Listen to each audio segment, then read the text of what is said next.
Wadhi kaunti ma Kisumu kama wayudo ni jago moro ma jahigni 36 owito ngimane e kinde ma bende no yudo thieth e od thieth ma Jaramogi Oginga Odinga Teaching and Referral Hospital bang' jomoko ma bende pok oyangore monje kendo goye bang' yude e od miyo moro Tino Manyoro e North Nyakach location.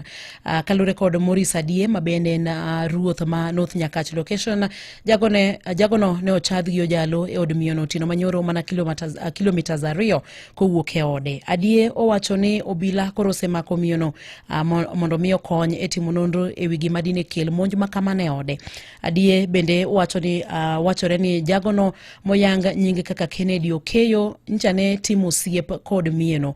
Owacho ni achije ma bende pok oyang malong'o ne omonjo od miyono Tino Manyoro kod gige lweny kendo chadho jagono gi ojalo kapok ne giringo magilal. Jagono ne oringo de od thieth ma Ahero kapok ne ochwale od thieth ma Jaramogi Oginga Odinga Teaching and Referral Hospital kama bende noduogo wito ngimane e kinde ma bende no dhi nyime kod yudo thieth. Adie wacho ni miyono koro dine tesindo bila makono tok rem chiwo nying achije go. Wadhi kaunti ma Migori